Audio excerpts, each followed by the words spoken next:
APPSC group 1కి ఈరోజు prelims exam conduct చేయడం అనేది జరిగింది. సో చాలామంది స్టూడెంట్స్ రాసిన తర్వాత కట్ ఆఫ్ ఎంత ఉండొచ్చు, పేపర్ లెవెల్ ఆఫ్ డిఫికల్టీ గురించి రివ్యూ ఏంటని చెప్పి అడుగుతున్నారు.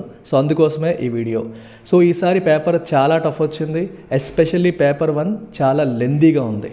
మీరు చాలా క్వశ్చన్స్ 4 స్టేట్మెంట్స్ ఇచ్చి వాటిలో 1, 3 and 4 కరెక్టా, 1, 2 and 4 కరెక్టా, 1 and 2 కరెక్టా, ఈ టైప్ ఆఫ్ క్వశ్చన్స్ వచ్చాయి. సో అన్నింటిపైన గ్రిప్ ఉంటే తప్పితే ఆన్సర్ చేయలేని పరిస్థితి. ఇది ఒక సబ్జెక్ట్కి పరిమితం కాలేదు. మీరు పేపర్ 1లో తీసుకుంటే part A history and culture తీసుకోండి, లేకపోతే పార్ట్ బి కాన్స్టిట్యూషన్ పాలిటీ తీసుకోండి, పార్ట్ 3లో ఉన్న ఎకానమీ తీసుకోండి, పార్ట్ 4 లేదా డీలో ఉన్న మన జాగ్రఫీ తీసుకోండి. పేపర్ 1లో ఉన్న 4 పార్ట్స్లో కూడా డిఫికల్టీ లెవెల్ అలాగే ఉంది, లెందీగా ఉన్నాయి.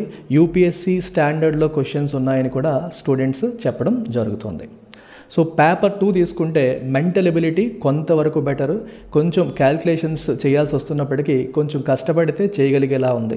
అండ్ పేపర్ 2లో ఎస్ఎన్టీ చాలా టఫ్ వచ్చేసింది. మళ్ళీ ఆన్సర్ చేయడానికి అంత ఈజీగా అయితే లేవు.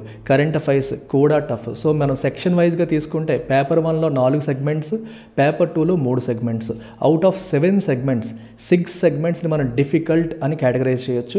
ఒక్క మెంటల్ ఎబిలిటీ మాత్రమే మోడరేట్ అని చెప్పొచ్చు. అందులో కూడా క్యాల్కులేషన్ ఇంటెన్సిటీ ఎక్కువగా ఉంది. మరి పేపర్ అనేది ఇంత డిఫికల్ట్గా ఇచ్చారు కాబట్టి కట్ ఆఫ్ అనేది తక్కువగా ఉండొచ్చు అని మేము ఎక్స్పెక్ట్ చేస్తున్నాము. So cut off could be between 70 to 80 for open category అని నేను అనుకుంటున్నాను. So nobody can guess it correctly, but level of difficulty బట్టి, లెందీనెస్ ఆఫ్ ద పేపర్ బట్టి, స్టాండర్డ్ ఆఫ్ క్వశ్చన్ పేపర్ బట్టి అంత ఉండొచ్చు అని అర్థమవుతుంది.